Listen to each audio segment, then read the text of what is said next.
इसलिए मैं बिना समय गंवाए सबसे पहले आज के अपने इस कार्यक्रम के मुख्य वक्ता प्रोफेसर रंजय प्रताप सिंह सर से अनुरोध करूंगा कि आप सर आएँ और इस विषय पर विस्तार से अपनी बात रखें। जो विषय आप लोग सभी जानते हैं कि रामचरितमानस में राष्ट्रीय चेतना, इसी विषय पर आज का यह संवाद आयोजित है। पहले हमारे आदरणीय मुख्य वक्ता महोदय इस पर विस्तार से बात करेंगे, फिर हम लोग अन्य अतिथियों को सुनेंगे। तो मैं प्रोफेसर रंजय प्रताप सर से अनुरोध करूंगा कि सर आप अपनी बात रखें।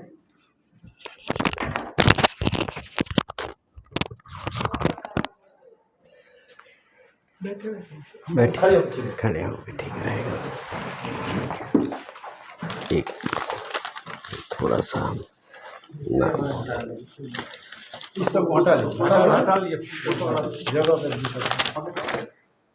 एक सेकंड।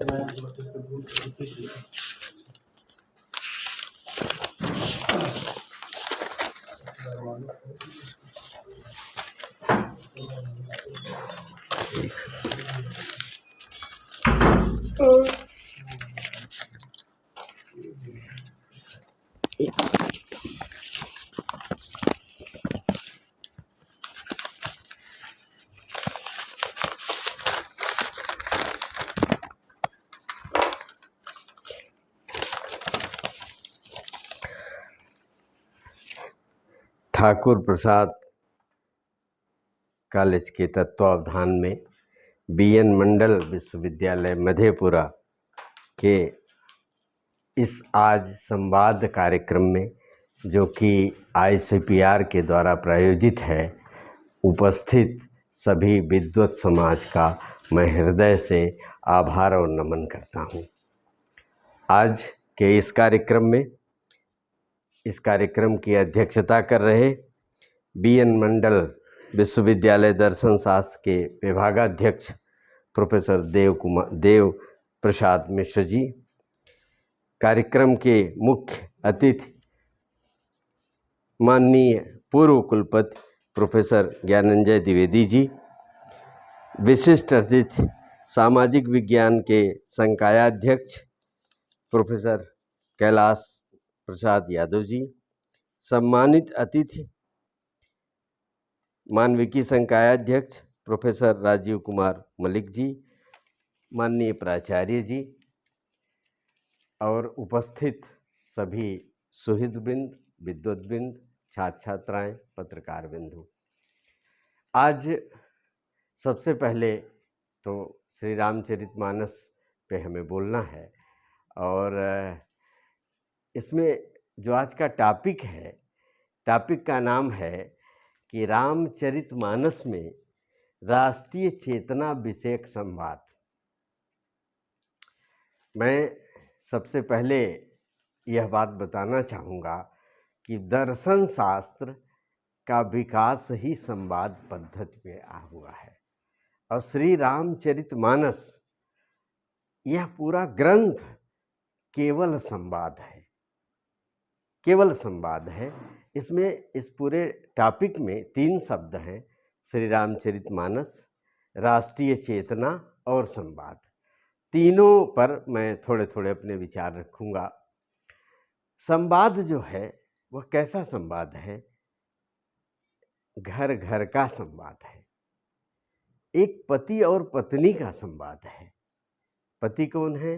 भूत भावन भगवान शंकर, और पराम्बा उनकी पत्नी है। इन दोनों के बीच आपस का वार्तालाप है, संवाद है।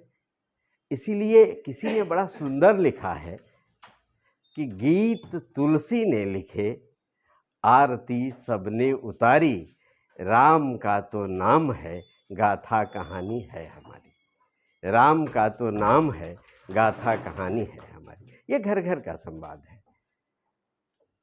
भूत भावन भगवान शिव, माँ पार्वती एक संग बैठे, तो उन्होंने प्रश्न किया। क्या प्रश्न किया?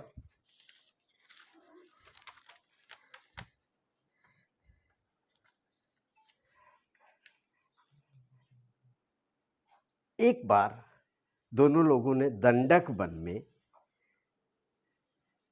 भगवान राम की लीला का दिग्दर्शन किया था। लीला देखते ही माँ पार्वती को भ्रम हो गया, और भ्रम हो गया तो उन्होंने प्रश्न किया कि ब्रह्म जो व्यापक विरजय जय अकल अनीह अभेद सो की देह धरि होई नर जाहिन जानत वेद।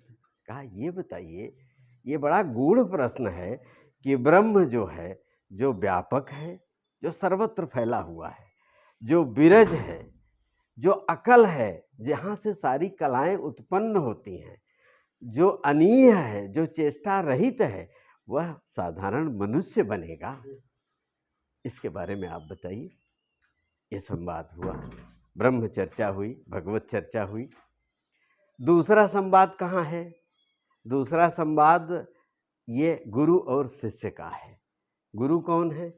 गुरु हैं याज्ञवल्क्य जी, और शिष्य हैं भरद्वाज जी। पहला संवाद ज्ञानपीठ का है, जो कैलाश पर्वत पे हुआ है। दूसरा संवाद प्रयागराज में कर्मकांड पीठ पे हुआ है, जिसमें प्रश्न किया है भरद्वाज ऋषि ने और उत्तर दिया है याज्ञवल्क्य ने। उन्होंने भी पूरी राम कथा बता दी। एक राम अवधेश कुमारा, तिनकर चरित विदित संसारा, नारि बिरह दुख लहेउ अपारा, भयउ रोष रन रावण मारा। यही तो पूरी राम कथा है, यही पूरा रामचरित्र है।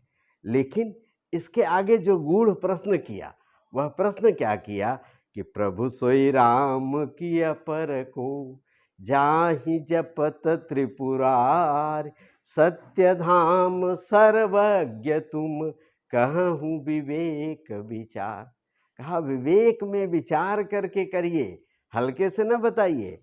हैं, आप सत्य के धाम हैं, आप सद्गुरुदेव हैं, आपकी दृष्टि जो है निर्मल है। आप ये बताइए कि जो ये राम जी ने लीला की, वो जो लीला की है और जिसे भगवान शिव हमेशा जपते रहते हैं, ये दोनों एक ही हैं अथवा अलग अलग हैं? ये भरद्वाज जी ने प्रश्न किया। ये भरद्वाज और याज्ञवल्क्य जी का संवाद है। तीसरा जो संवाद है वो पक्षियों के राजा गरुण जी का है, और पक्षियों के राजा गरुण जी हैं, उत्तर देने वाले काकभुसुंडी जी हैं। व्यासपीठ पर काकभुसुंडी जी बैठे हुए हैं और गरुण जी प्रश्न कर रहे हैं। गरुण जी ने भी देखा कि भगवान राम को राक्षसों ने नाग पास में बांध दिया। गरुड़ जी गए, नारद जी उनको बुलाए, गरुड़ जी ने उसको काटा। जब उसे काटा तो फिर उनको भ्रम हो गया कि ये ब्रह्म है, जिसको एक राक्षस नाग पास में बांध दिया। गरुड़ जी ने प्रश्न यही किया कि भवबंधन ते छूटहि नर जपि जाकर नाम, खरब निशाचर बांधेउ नाग पास सोई राम। उस राम को एक निशाचर ने बांध दिया, नाग पास में बांध दिया। उनका भी प्रश्न है। यहाँ से संवाद शुरू हुआ। और श्री रामचरितमानस जैसा कि नाना पुराण निगमागम निचोड़ है, सारी भारतीय संस्कृति का मूल संवाद है, मूल गाथा है, जिसके लेखक भी गोस्वामी तुलसीदास जी अपने को नहीं मानते हैं। वो कहते हैं कि रचि महेश निज मानस राखा, पाई सुसमय शिवासन भाखा, ताते रामचरित मानस बर धरे नाम ही हेरि हरस हर। है कि माने इसका नामकरण भी भगवान शिव ने किया, इसकी रचना भी अपने मन में भगवान शिव ने किया। मैं तो केवल इसे भाषाबद्ध में कर रहा हूँ। नाना पुराण निगमागम सम्मतम यत् रामायणे निगदितम क्वचित अन्यतोपि, स्वांतः सुखाय। किसके लिए कह रहा? अपने सुख के लिए। स्वांतः सुखाय तुलसी रघुनाथ गाथा, भाषा निबद्ध मति मंजुल मातनु होती। अपने अंतःकरण के लिए। तो तीसरा जो संवाद किसका है? पूज्यपाद गोस्वामी तुलसीदास जी अपने मन से संवाद करते हैं। तो ये पूरा का पूरा मानस संवाद पद्धति पे है। इसीलिए सुभद्रा कुमारी चौहान ने लिखा कि कागज के कोरे पन्नों पर तुलसी तुलसी दल बिछा दिए। कागज के कोरे पन्नों पर।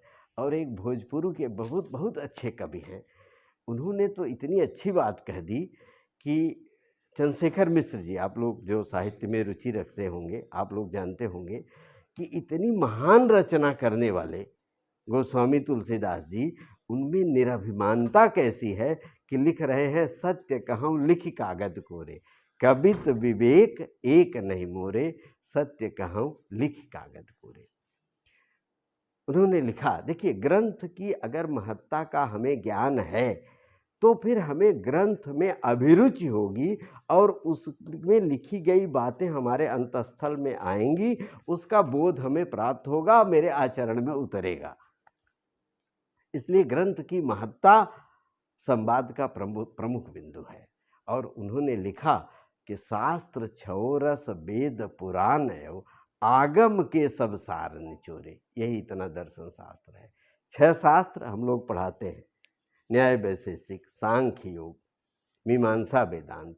तो शास्त्र छो रस, वेद पुराण और आगम तंत्र शास्त्र के सब शास्त्र सार निचोरे, पिए लगे सब पिए लगे सब, आखर आखर अमृत घोरे। एक एक शब्द जो है इसका अमृत है। क्यों? क्योंकि गोस्वामी तुलसीदास जी से संतों ने प्रश्न जब किया कि ये बताइए क्या बात है कि कोई भी ग्रंथ पढ़ा जाता है, एक बार आदमी पढ़ लेता है, 2 बार पढ़ लेता है, 4 बार पढ़ लेता है, उब जाता है, लेकिन मानस को आप जितनी बार पढ़िए उतनी बार आपका मन नहीं उबेगा। तो वहाँ गोस्वामी तुलसीदास जी ने उत्तर दिया है कि एहिमह रघुपति नाम उदारा, अति पावन पुराण श्रुति सारा। जो परम पवित्र नाम है राम, जो कि पुराणों का निचोड़ है, जो कि श्रुति वेद शास्त्र का निचोड़ है, वो राम नाम। प्रत्येक चौपाई में र और म है। कुछ चौपाइयाँ ऐसी हैं उसमें र और म नहीं है, बाकी प्रत्येक चौपाई में र है। जैसे झूठे लेना, झूठे देना, झूठ चबेना, इस तरह से कुछ चौपाइयाँ ऐसी हैं, 9 चौपाइयाँ ऐसी हैं जिसमें र और म नहीं है, बाकी सब में र और म है। तो अमृत आखर आखर अमृत घोरे, पाप नसायन पुण्य परायण, हाथ रमायन मानस तोरे, अब काहे बदे लिखल है बाबा, मैं सत्य कहूँ लिख कागज कोरे। उन्होंने कमेंट किया कि क्यों आपने ऐसा लिखा। बहुत से लोगों ने मानस की महिमा के बारे में रचा है। तीसरा जो शब्द है राष्ट्रीय चेतना। राष्ट्रीय चेतना ये मानस का मूल प्रतिपाद्य है। देखिए राष्ट्रीय चेतना है क्या? राष्ट्रीय चेतना ये है कि हम राष्ट्र को किस रूप में देखते हैं, राष्ट्र को हम किस रूप में देखते हैं।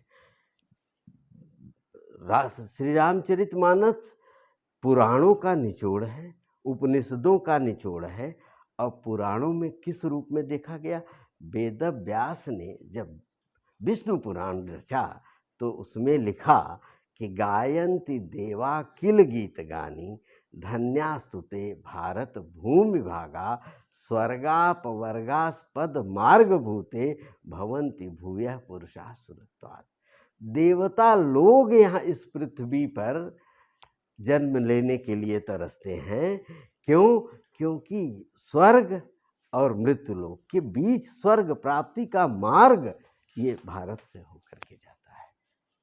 कवि कालिदास ने क्या लिख दिया कि अस्युत्तरस्याम दिशि देवतात्मा, हिमालयो नाम नगाधिराज, पूर्वा परौ तोय निधिम अवगाह्य, स्थित पृथिव्या यो मानदंड है कि भारत वह है जिसका मस्तक हिमालय है।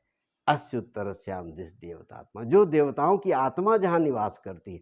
सुरत तो क्या है? हमारी श्रेष्ठता, हमारी निष्कलुषता, हमारी निर्विकारिता, हमारे जीवन के मूल्यों के प्रति हमारी दृढ़ आस्था। मर्यादा क्या है? मरण धर्मा पुरुष जिस चीज का अनुपालन करके सुखपूर्वक जीवन पर व्यतीत करता है, वह मर्यादा है। यह हमारा जो भारतवर्ष है, जो हमारे भारतवर्ष की राष्ट्रीय चेतना है, वह चेतना देवतुल्य चेतना है, श्रेष्ठता की चेतना है, उत्कृष्टता की चेतना है। इसीलिए ये कहा गया कि प्रथम प्रभात उदय तव गगने, प्रथम ज्ञान रव तव तपोवने, कि ज्ञान की जो पहली किरण में निकली है वो इस भारत भूमि में निकली है। तो ये हमारी राष्ट्रीय चेतना है। इस चेतना को वाल्मीकि जी ने किस रूप में देखा? न तद भविता राष्ट्रम यत्र रामो न भूपति, तद वनम भविता राष्ट्रम यत्र रामो निवस्यति। जहाँ राम निवास करते हैं वह वन भी राष्ट्र हो जाएगा, और वह राष्ट्र राष्ट्र नहीं है जहाँ पर राम राजा न हो। राम क्या है? मर्यादा पुरुषोत्तम स्वरूप, व्यक्तित्व। एक राष्ट्र क्या है? राष्ट्र में हम जिसके साथ जीवन यापन करते हैं, समाज के प्रति हमारे क्या क्या चेतना है, परिवार के प्रति हमारी क्या चेतना है, देश के प्रति हमारी क्या चेतना है, मूल्यों के प्रति हमारी क्या चेतना है, नैतिकता के प्रति हमारी क्या चेतना है, धर्म के प्रति हमारी क्या चेतना है, ये सब जो विविध स्वरूपों का सम्मिश्रण है, यही तो राष्ट्र चेतना है। राम की राष्ट्र चेतना रामचरितमानस में देखिए, अवध तहाँ, सुमित्रा जी अपने पुत्र को समझाती हैं, अवध तहाँ जहाँ राम निवासु, और तहाँ दिवस जहाँ भानु प्रकाशु। जहाँ भानु का प्रकाश है, जहाँ सूर्य का प्रकाश है, वही दिन होता है। इसी तरह से राम जी चाहे जहाँ रहेंगे वही राष्ट्र हो जाएगा। ये रामचरितमानस की राष्ट्र चेतना है। राष्ट्रीय चेतना, भारतवर्ष की राष्ट्रीय चेतना क्या है? विश्व बंधुत्व की चेतना है, विश्व बंधुत्व की है। हमारा पूरा विश्व परिवार है, नीड़ माना गया। वेद ने कहा कि नीड़ है, विश्व नीड़ है। नीड़ माने घोंसला। जैसे घोंसला जो होता है, चिड़िया दिन भर कहीं रहे, शाम को घोंसले में आ जाती है। उसे किस रूप में चिड़िया अपना घोंसला बनाती है, उसी प्रकार से कहा गया कि ये विश्व एक नीड़ है जिसके हम एक अंग हैं, उपांग हैं।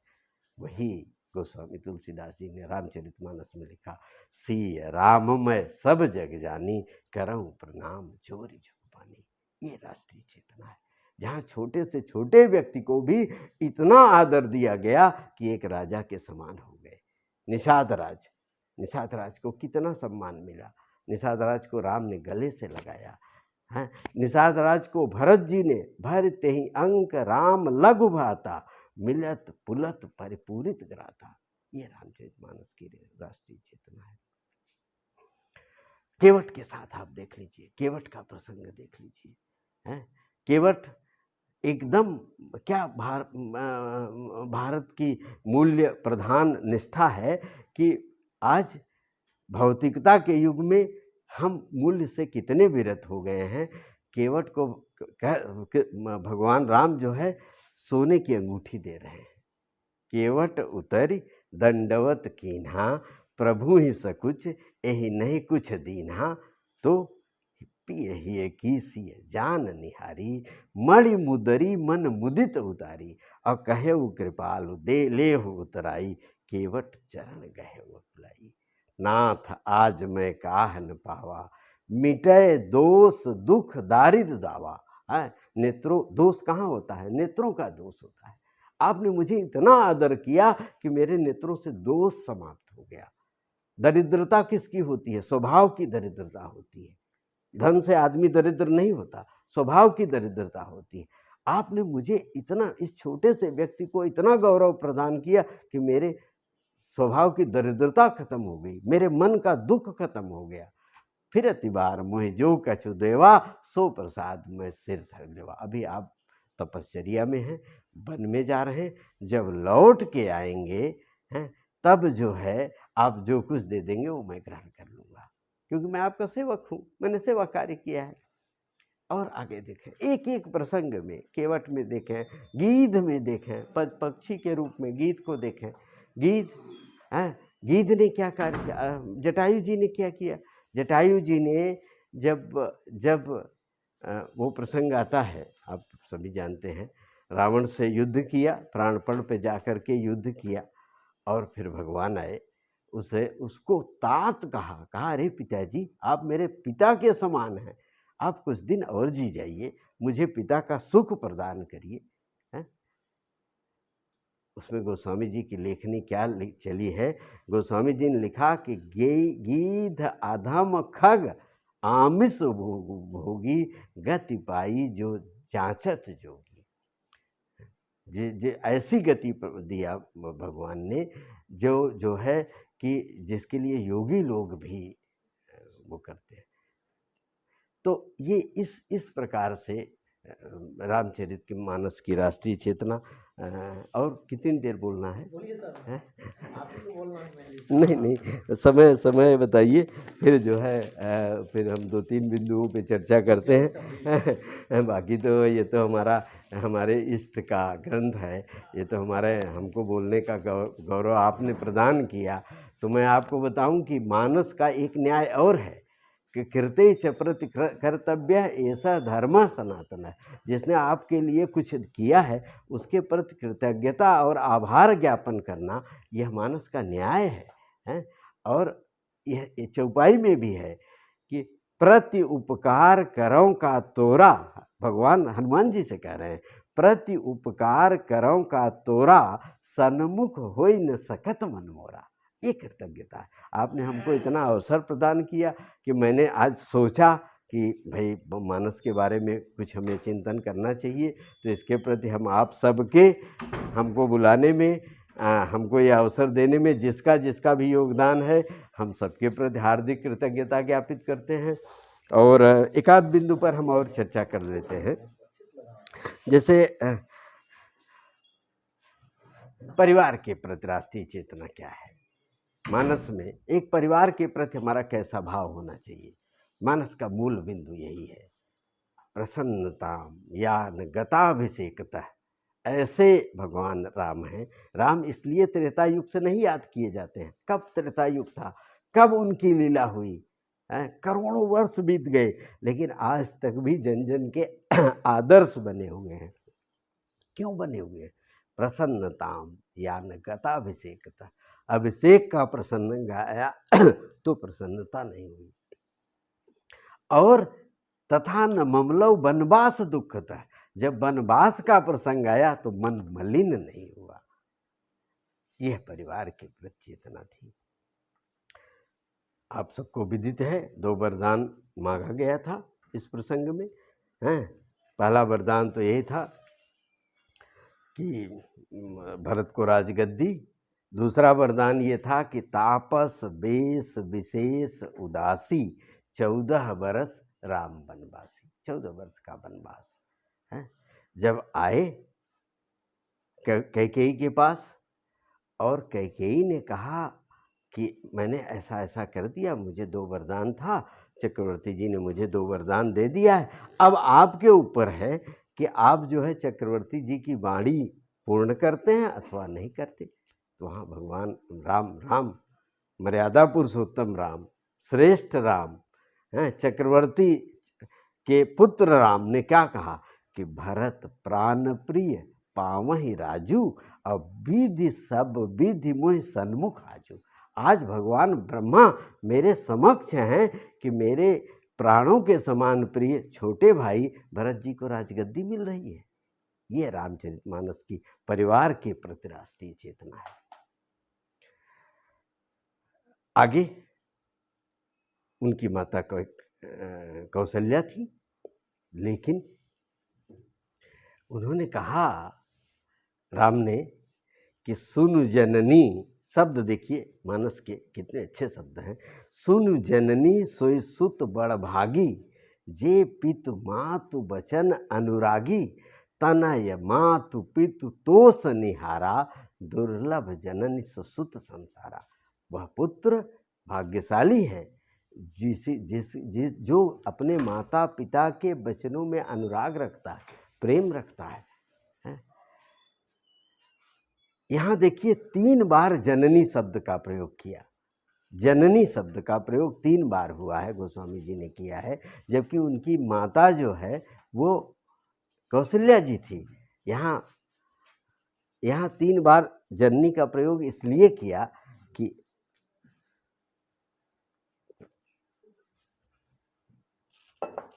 कि उनकी जन्मदात्री माँ तो कौशल्या जी थी, लेकिन कर्म क्षेत्र की माँ, उनको राजा राम बनाने वाली माँ, उनको प्रभु राम बनाने वाली माँ, उनको भगवान राम बनाने वाली माँ, और उनको भारत की राष्ट्रीय चेतना का मुख्य प्रतिपाद्य बनाने वाली माँ कैकेयी है।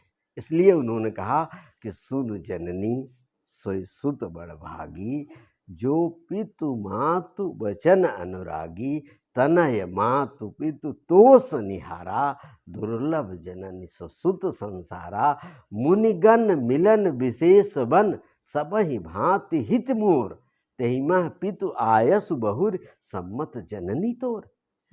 उसमें पिताजी की आज्ञा और आपकी मति है, आपकी इच्छा है, इससे बड़ा मेरा भाग्य क्या है। और आप सोचिए, अगर रामचंद्र जी, मेरे प्रभु राम, यहाँ आकर के राक्षसियों का विनाश न किए होते। अभी मैं कल आ रहा था, बक्सर का वो पुण्य स्थल देखा है। बक्सर में आकर के ताड़का, सुबाह और मारीच, इन तीनों को देखिए, रावण की कितनी श्रेष्ठ नीति थी कि रावण सबको अपनी संबंधी बना लेता था। मारीच को मामा कहता था, उनकी माँ ताड़का को वह मौसी कहता था, सुबाह को भी किसी संबोधन से कहता था। मानस में इसका जिक्र नहीं है सुबाह को क्या कहता था, लेकिन मामा और मौसी, मौसी का जिक्र तो कई जगह आया है। तो बना लिया। अब इस पूरे बेल्ट में आतंकवादी गतिविधियों के संचालन का पूरा दायित्व दे दिया कि ऋषि मुनि यहाँ तपस्या न करने पाए और आप लोग यहाँ पूरी व्यवस्था संचालित करिए। उस समय की क्या स्थिति हो गई थी, निशाचरी वृत्ति कितनी बढ़ गई थी कि जप जोग विरागा, तप मख भागा, श्रवण सुनई 10 शीशा। आज सवेरे हम यहाँ गए थे श्रृंगी ऋषि के भगवान शिव का देखने, वहाँ सप्तकुंडी यज्ञ हुआ था, लोग बताया पंडित जी ने। तो रावण ने क्या किया कि जप जोग विरागा, तप मख भागा, श्रवण सुनई 10 शीशा, आपुन उठ धावै, रह न पावै, धरि घालै सब खीसा, अस भ्रष्ट आचारा, भा संसारा, धर्म सुनिए नहीं खाना, तेहि सब विधि त्रासै, देश निकासै, जो कह वेद पुराना। ठीक है। अब राम क्या किए, उस समय उनकी अवस्था बहुत कम थी, किशोर थे, लेकिन आकर के यहाँ राक्षसियों का अंत किया, राष्ट्रीय चेतना का विस्तार किया।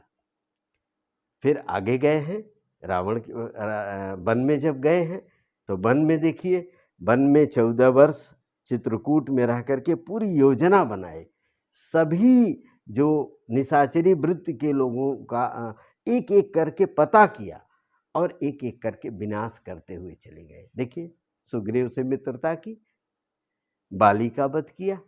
क्यों? क्योंकि बाली रावण का मित्र था और बाली बहुत तेजस्वी था। वहाँ पे देखिए, जब सुग्रीव और बाली का वध किए हैं तो वो संवाद कितना अच्छा संवाद है कि जब बाली का वध किए तो सामने आ गए। जब सामने आ गए तो बाली ने कमेंट किया, कहा, धर्म हेतु अवतरेव गोसाई, अमारे मुँह ही ब्याग की नहीं, मैं बैरी सुग्रीव प्यारा, कारण कवन नाथ मुझे मारा। मुझे क्यों मारा आपने? तो उन्होंने कहा, सुनो, मैं राजा हूँ, मैं चक्रवर्ती का पुत्र हूँ, समाज में नीति और धर्म की व्यवस्था संचालित करना मेरा धर्म है, मेरा कार्य है। और 4 उन्होंने दृष्टांत दिया कि अनुज सुता भगनी सुत नारी, रे सठ ये कन्या समचारी, इन्हें कुदृष्टि बिलोकय जोई, ताहि बधे कछ पापन हुई। एक कारण। दूसरा कारण दिया, मूढ़ तो ही अतिशय अभिमाना, नारी सिखावन करसि निकाना। तुम इतने अभिमान, मम भुजबल आश्रित तय जानी, मारा चह से अधम अभिमानी। जब जान रहे हो कि मेरे भुजाओं के बल के आश्रित हो गया है, उसके बावजूद भी तुम इतने अधम हो गए हो कि इसकी हत्या करना चाहते हो, इसलिए मैं मारा। तो खैर, बाली का वध किया। यहाँ जब वनवास के लिए निकल रहे थे तो लक्ष्मण जी को क्या समझा रहे हैं। देखिए वहाँ राष्ट्रीय चेतना का स्तर, जास राज प्रिय प्रजा दुखारी, सो नृप अवश्य नरक अधिकारी। फिर वहाँ गए, वहाँ देखिए रावण का युद्ध होने लगा, तो वहाँ पे जो बात कही है, रावण ललकारने लगा, जन जल, तो राम ने कहा कि जन जल पना कर सुजस नासै, नीति सुनहि करहि क्षमा, संसार मह त्रिविध पुरुष, पाटल रसाल पनस समा। 3 प्रकार के पुरुष होते हैं। एक तो पाटल के समान होते हैं, माने गुलाब के समान जो सिर्फ कहते हैं। एक जो है वो पाटल आम के समान होते हैं, जितने बौर लगते हैं उसमें थोड़े से आम बन जाते हैं। रसाल हैं, रसाल के हैं, जो कहते भी हैं और थोड़ा कर भी देते हैं। तीसरे पनस के समान होते हैं, जो कि माने कटहल, जिसमें केवल जो फूल लगता है वही फल बन जाता है। जो सिर्फ करते हैं, आओ युद्ध करो, हमारी आपकी तो धर्म अधर्म की लड़ाई है, निशाचरी वृत्ति की लड़ाई है। मैं तो अंत तक कह रहा था मेरी पत्नी को वापस करो, तुम अपना राज्य करो। वहाँ पर भयभीत हो गए हैं। कौन भयभीत हो गया? विभीषण। वहाँ पे उन्होंने, भगवान ने, रामचंद्र जी ने जो रथ बताया है, रावण रथी बिरथ रघुवीरा, देख विभीषण भयं अधीरा। अधीर हो गए वो। वहाँ पर उन्होंने मूल्यगत राष्ट्रीय चेतना का वर्णन किया है कि मूल्य में हमारी चेतना कैसी होनी चाहिए। तो जब भयभीत हो गए, और भयभीत कहाँ होता है व्यक्ति? जहाँ उसको अंदर प्रेम होता है। तो भयभीत होकर कहने लगे कि नाथ न रथ नहीं पद पग त्राना, कहीं विधि जितब वीर बलवाना। कैसे आप जीतोगे? तो वहाँ रामचंद्र जी ने कहा, सुनहु सखा कह कृपा निधाना, जेहि जय होय सो स्यंदन आना, सौरज धीरज जेहि रथ चाका। ये गुण है, सद्गुण है। धृति क्षमा दमु अस्तेयम, शौच इंद्रिय निग्रह, घी विद्या सत्यम अक्रोध दशकम धर्म लक्षणम। यहाँ देखिए, सत्यशील दृढ़ ध्वजा पताका, बल विवेक दम परहित घोरे, क्षमा कृपा समता रज जोड़े, ईश भजन सारथी सुजाना, बिरति चर्म संतोष कृपाना, दान परसु बुद्धि शक्ति प्रचंडा, बर विज्ञान कठिन को डंडा, अमल अचल मन त्रोण समाना, सम जम दियम सील मुख दाना, सम जम सखा धर्ममय असरथ जाके। सद्गुणों का रस, नैतिकता का रथ, मूल्यों का रथ, मूल्यों की चेतना का रथ, सखा धर्ममय असरथ जाके, जीत निकतहु कबहु रिपु ताके, महा अजय संसार रिपु, जीत सकै सो वीर, जाके असरथ होय दृढ़ सुनो सखा। ये है रामचरितमानस की राष्ट्रीय चेतना, जिसमें हमने आपसे थोड़ी चर्चा की। अब आप लोग हमसे प्रश्न करिए तो हम इस चर्चा को और आगे बढ़ाएंगे। इन्हीं शब्दों के साथ सबको धन्यवाद देते हैं।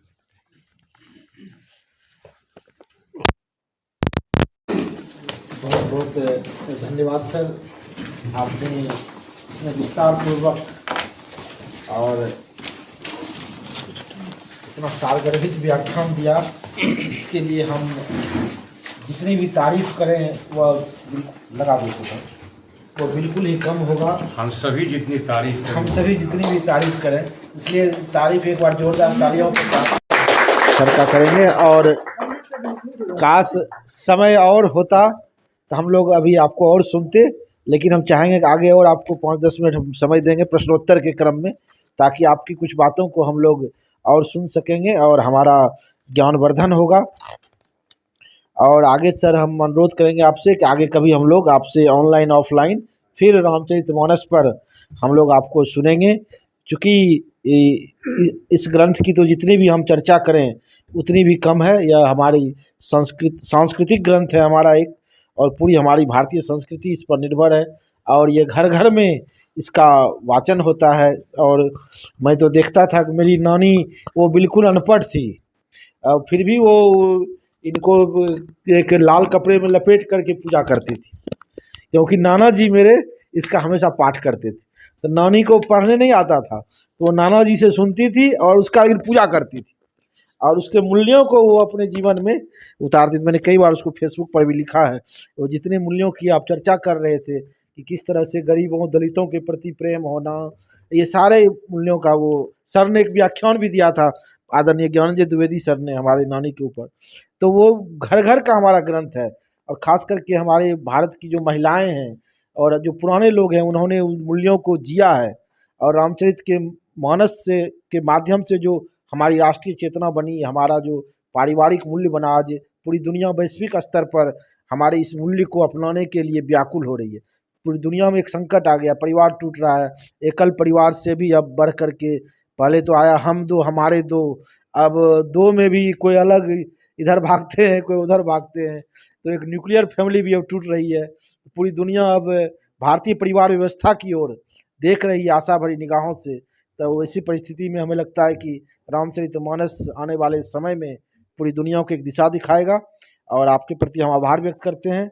और आपने हमारे सिंहेश्वर स्थान की भी चर्चा की, जहाँ पर कि पुत्रेष्टि यज्ञ हुआ था और यह माना जाता है कि उसके बाद ही हमारे प्रभु श्री राम और उनके चारों भाइयों का जन्म हुआ। तो मैं आपके प्रति आभार व्यक्त करता हूँ